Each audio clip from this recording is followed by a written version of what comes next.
بسم اللہ الرحمن الرحیم، السلام علیکم۔ آپ دیکھ رہے ہیں الف نیوز اور میں ہوں آپ کے ساتھ ماجد علی۔ شامل کرتے ہیں پاکستان اور دنیا بھر سے breaking news headlines. Iran کا اسرائیل پر تاریخی میزائل حملہ، اسرائیلی پاور گرڈ تباہ، امریکہ جنگ میں کودنے کو تیار۔ رات بھر اسرائیل پر آسمان سے قیامت برستی رہی۔ یہ پہلا موقع ہے جب ایران نے اس قدر شدید اور تباہ کن حملہ کیے ہیں۔ اسرائیلی عمارتیں، تنصیبات اور انفراسٹرکچر تو پہلے بھی نشانہ بنتے رہے، مگر اس بار ایران نے تل ابیب کے سینٹرل پاور گرڈ کو براہ راست میزائلوں کا نشانہ بنایا، جس کے نتیجے میں اسرائیل کے مختلف علاقوں میں بجلی کا نظام درہم برہم ہو چکا ہے۔ کئی علاقے مکمل طور پر تاریکی میں ڈوب چکے ہیں۔ حالات اس نہج پر پہنچ چکے ہیں کہ اسرائیل میں ایمرجنسی نافذ کر دی گئی ہے۔ لوگ خوف و ہراس میں مبتلا ہیں اور سب سے بڑا مسئلہ بجلی کی عدم دستیابی بن چکا ہے۔ مسلسل میزائل حملوں نے اسرائیلی دفاعی نظام کو ناکارہ کر دیا ہے اور اسرائیلی عوام کو سمجھ نہیں آ رہا کہ وہ کیا کریں۔ اس دوران اسرائیلی وزیر اعظم نیتن یاہو نے دعویٰ کیا ہے کہ ایران نے ان کے گھر کے بیڈ روم کی کھڑکی پر میزائل مارا ہے اور یہ انہیں نشانہ بنانے کی کوشش تھی۔ البتہ نیتن یاہو حملے کے وقت گھر پر موجود نہیں تھے۔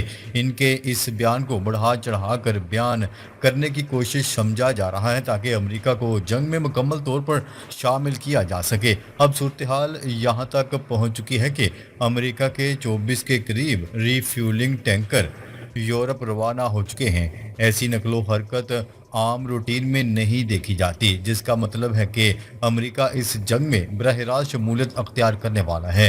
ایران کی جانب سے اسرائیل پر اتنے شدید میزائل حملے ہوئے ہیں کہ اسرائیل نے یورپی ممالک اور امریکہ سے مدد کی اپیل کر دی ہے۔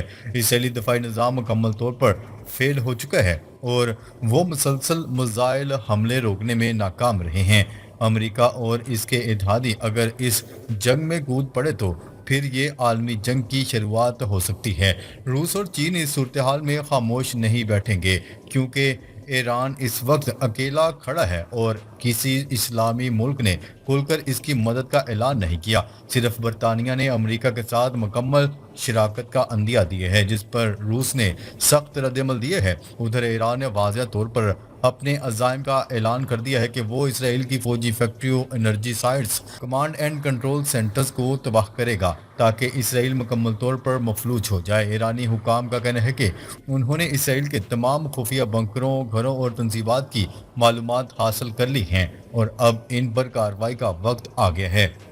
ایران کی جانب سے روسی میڈیا کو بھی آگاہ کیا گیا ہے کہ وہ مکمل تیاری کے ساتھ اسرائیل کو نشانہ بنا رہے ہیں اور اگر امریکہ یا اس کے اتحادی مداخلت کرتے ہیں تو پھر ایران کی جانب سے میزائلوں کا رخ امریکہ کی طرف موڑ دیا جائے گا۔ اس وقت مشرق وسطی میں قیامت کا منظر ہے۔ اسرائیلی شہری علاقے خالی کر رہے ہیں۔ ڈرون حملے، بیلسٹک میزائل اور تباہی کا ایک نیا سلسلہ جاری ہے۔ اسرائیلی F-35 لڑاکا طیارے بھی گزشتہ 3 دن سے غائب ہیں، جبکہ ایرانی دفاعی نظام جو پہلے غیر فعال کر دیا گیا تھا اب دوبارہ متحرک ہو چکا ہے اور یہ ممکن ہوا ہے روس اور چین کی مدد سے۔ اگر امریکہ نے ایران پر حملہ کیا تو یہ لڑائی صرف مشرق وسطی تک محدود نہیں رہے گی۔ یمن، روس، چین اور ممکنہ طور پر شمالی کوریا بھی اس جنگ میں کود سکتا ہے۔ شمالی کوریا کی شرکت کا مطلب ہے امریکہ خود اپنے گھر میں جنگ کا سامنا کرے گا۔ ایرانی میزائل حملوں کے جواب میں اسرائیل کا ایران پر بڑا حملہ۔ تہران کے ایک ایٹمی پاور پلانٹ پر اسرائیلی حملے کے بعد فوردو کے علاقے میں 2.5 شدت کا زلزلہ آ گیا۔ ایرانی میڈیا کی رپورٹ کے مطابق ایرانی شہر قم کے قریب فوردو ایٹمی پاور پلانٹ پر اسرائیل نے فضائی حملہ کر دیا۔ ایرانی زلزلہ پیما مرکز کا کہنا ہے کہ آج پیر کی صبح حملے کے بعد فوردو کے علاقے میں 2.5 شدت کا زلزلہ آیا ہے۔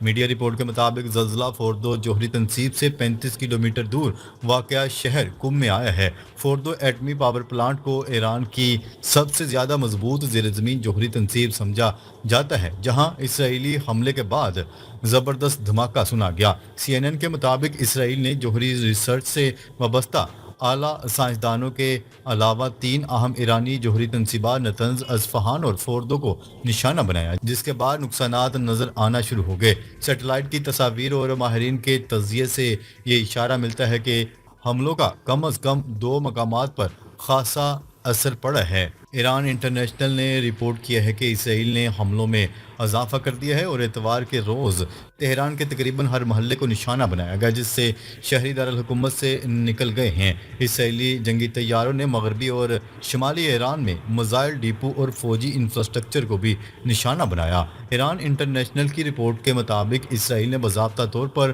امریکہ سے آپریشنل مدد اور بنکر بسٹر بموں کی درخواست کر دی ہے۔ خبر کے اگلے حصے میں بات کرتے ہیں ایران اسرائیل جنگ، خلیج تعاون کونسل کا ہنگامی اجلاس طلب۔ خلیج تعاون کونسل کا ہنگامی اجلاس آج سعودی عرب کے دارالحکومت ریاض میں منعقد ہوگا۔ عرب میڈیا کی رپورٹ کے مطابق اجلاس میں ایران اور اسرائیل کے درمیان جاری کشیدگی اور اس کی وجہ سے ہونے والے اثرات کا جائزہ لیا جائے گا۔ خلیج تعاون کونسل کے سیکرٹری جنرل محمد جاسم نے کہا ہے کہ ایران پر اسرائیلی جارحیت عالمی قوانین کی خلاف ورزی ہے۔ عالمی برادری کو کشیدگی روکنے کے لیے کردار ادا کرنا ہوگا۔ سیکرٹری جنرل خلیج تعاون کونسل کا کہنا ہے کہ فریقین تنازع کو مزید ہوا نہ دیں، ورنہ اس سے معاملات مزید خراب ہو جائیں گے۔ ایران اسرائیل کشیدگی کے باعث خطے کا امن اور سلامتی کو شدید خطرات لاحق ہیں۔ خبر کے اگلے حصے میں بات کرتے ہیں ایران کا سالسوں کو انکار، اسرائیلی جارحیت کا مکمل جواب دیے بغیر مذاکرات نہیں ہوں گے۔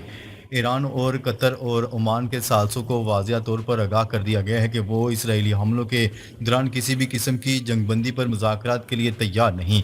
روئٹرز کی رپورٹ کے مطابق ایران نے قطری اور عمانی سالسوں کو بتایا ہے کہ وہ صرف اس وقت سنجیدہ مذاکرات پر آمادہ ہوں گے جب اسرائیل کی پیشگی کارروائیوں کا مکمل جواب دے دیا جائے گا۔ ایران کے ایک اعلیٰ عہدیدار نے صاف اور واضح طور پر بتایا ہے کہ جب تک حملے جاری ہیں مذاکرات ممکن نہیں۔ واضح ہے کہ جمعہ کی صبح اسرائیل نے ایران پر اچانک حملہ کر دیا تھا، جس میں ایرانی فوجی کمان کی اعلیٰ قیادت کو نشانہ بنایا گیا اور ایرانی جوہری تنصیبات کو شدید نقصان پہنچایا گیا۔ اسرائیل کا کہنا ہے کہ یہ مہم آنے والے دنوں میں مزید شدت اختیار کر جائے گی۔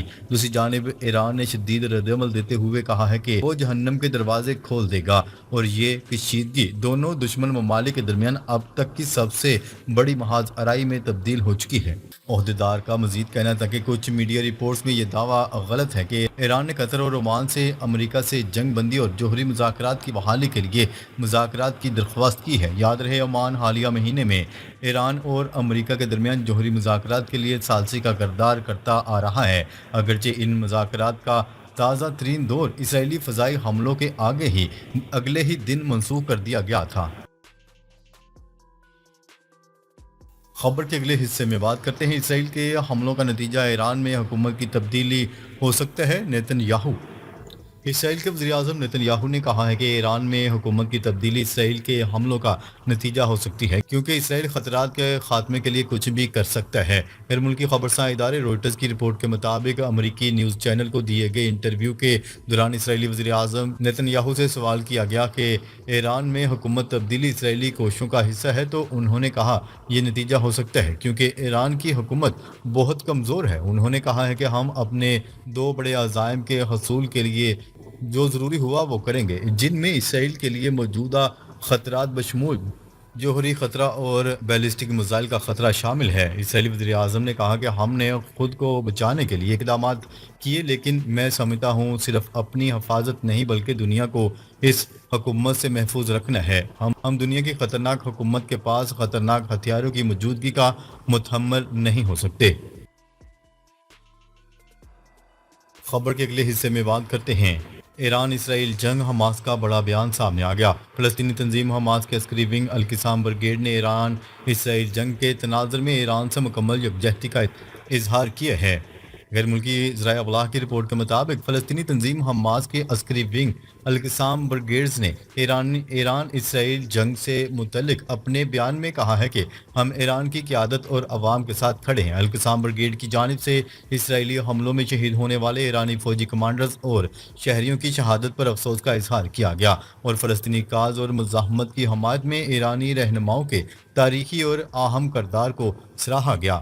حماس نے ایرانی فوجی رد عمل کو اسرائیل کے لیے ایک زبردست جھٹکا قرار دیتے ہوئے کہا ہے کہ ہمارے عوام خاص طور پر غزہ میں فخر کے ساتھ ان طاقتور حملوں کو دیکھ رہے تھے جو اسرائیل میں تباہی پھیر رہے ہیں۔